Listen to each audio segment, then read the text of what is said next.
بسم اللہ الرحمن الرحیم۔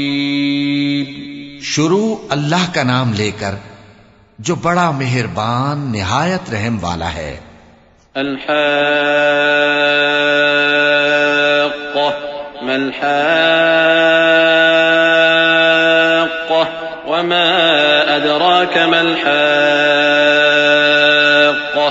كذبت ثمود وعاد بالقارعة فأما ثمود فأهلكوا بالطاغية وأما عاد فأهلكوا بريح صرصر عاتية سخرها عليهم 7 ليال و8 أيام حسوما فترى القوم فيها صرعى كأنهم أعجاز نخل خاوية فهل ترى لهم من باقية وجاء فرعون ومن قبله والمؤتفكات بالخاطئة فعصوا رسول ربهم فأخذهم أخذة رابية۔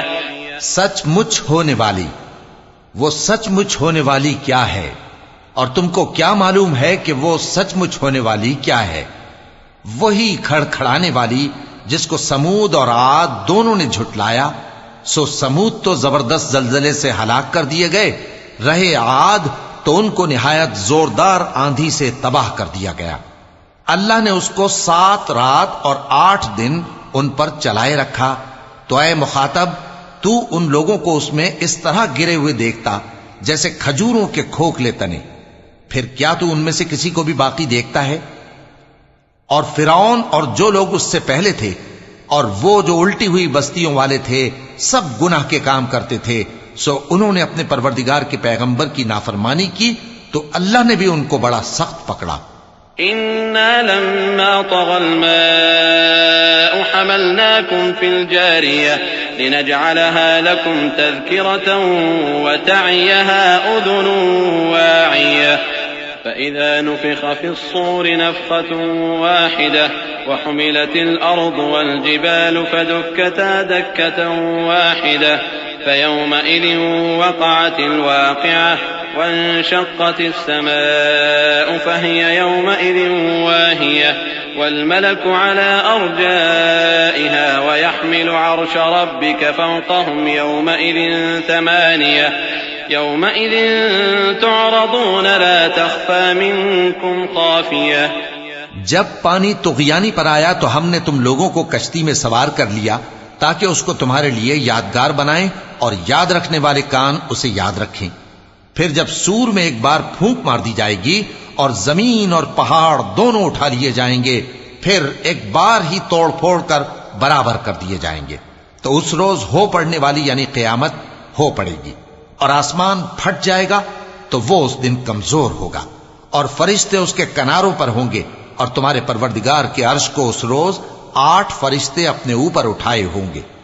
اس روز تم لوگ سب پیش کیے جاؤ گے اس طرح کہ تمہاری کوئی پوشیدہ بات چھپی نہ رہے گی۔ فأما من أوتي كتابه بيمينه فيقول هاؤم اقرءوا كتابيه إني ظننت أني ملاق حسابيه فهو في عيشة راضية في جنة عالية قطوفها دانية كلوا واشربوا هنيئا بما أسلفتم في الأيام الخالية۔ اب جس کا اعمال نامہ اس کے داہنے ہاتھ میں دیا جائے گا وہ دوسروں سے کہے گا کہ لیجئے میرا نامہ اعمال پڑھیے، مجھے یقین تھا کہ مجھ کو میرا حساب کتاب ضرور ملے گا۔ پس وہ شخص من مانے عیش میں ہوگا، یعنی اونچے باغ میں جس کے میوے جھکے ہوئے ہوں گے۔ ان سے کہا جائے گا کہ جو اعمال تم ایام گزشتہ میں آگے بھیج چکے ہو ان کے عوض مزے سے کھاؤ اور پیو۔ وأما من أوتي كتابه بشماله فيقول يا ليتني لم أوت كتابيه ولم أدر ما حسابيه يا ليتها كانت القاضية ما أغنى عني ماليه هلك عني سلطانيه خذوه فغلوه ثم الجحيم صلوه ثم في سلسلة ذرعها 70 ذراعا فاسلكوه۔ اور جس کا نامہ اعمال اس کے بائیں ہاتھ میں دیا جائے گا تو وہ کہے گا اے کاش مجھ کو میرا اعمال نامہ نہ دیا جاتا اور مجھے معلوم نہ ہوتا کہ میرا حساب کیا ہے. اے کاش موت میرا کام تمام کر چکی ہوتی.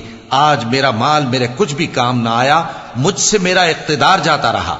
حکم ہوگا کہ اسے پکڑ لو، اب اسے طوق پہنا دو، پھر دوزخ کی آگ میں اسے جھونک دو، پھر زنجیر سے جس کی لمبائی 70 گز ہے جکڑ دو.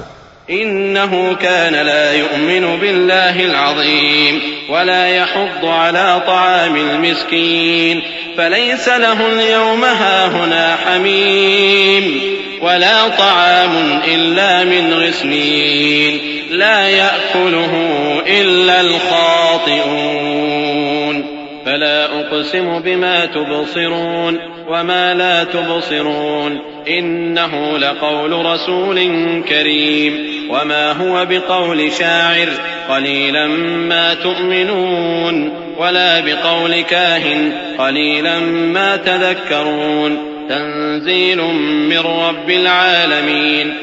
یہ نہ تو اللہ عظمت والے پر ایمان لاتا تھا اور نہ فقیر کے کھانا کھلانے کی ترغیب دیتا تھا، سو آج اس کا بھی یہاں کوئی دوست نہیں اور نہ اس کے لیے کوئی کھانا ہے سوائے زخموں کے دھون کے، جس کو گناہگاروں کے سوا کوئی نہیں کھائے گا. سو میں ان چیزوں کی قسم کھاتا ہوں جو تم کو نظر آتی ہیں اور ان کی جو تمہیں نظر نہیں آتی، کہ یہ قرآن ایک معزز فرشتے کا پہنچایا ہوا کلام ہے اور یہ کسی شاعر کا کلام نہیں، مگر تم لوگ بہت ہی کم ایمان لاتے ہو. اور نہ کسی کاہن کا قول ہے، لیکن تم لوگ بہت ہی کم غور و فکر کرتے ہو. یہ رب العالمین کا اتارا ہوا ہے. ولو تقول علينا بعض الأقاويل لأخذنا منه باليمين ثم لقطعنا منه الوتين فما منكم من أحد عنه حاجزين وإنه لتذكرة للمتقين وإنا لنعلم أن منكم مكذبين وإنه لحسرة على الكافرين وإنه لحق اليقين فسبح باسم ربك العظيم. اور اگر یہ پیغمبر ہماری نسبت کوئی بات جھوٹ بنا لاتے تو ہم ان کا داہنا ہاتھ پکڑ لیتے، پھر ان کی رگے گردن کاٹ ڈالتے، پھر تم میں سے کوئی ہمیں اس سے روکنے والا نہ ہوتا. اور یہ کتاب تو پرہیزگاروں کے لیے نصیحت ہے، اور ہم جانتے ہیں کہ تم میں سے بعض اس کو جھٹلانے والے ہیں. نیز یہ کافروں کے لیے موجب حسرت ہے، اور کچھ شک نہیں کہ یہ یقین کرنے کے لائق ہے. سو تم اپنے پروردگار عظیم کے نام کی تسبیح کرتے رہو.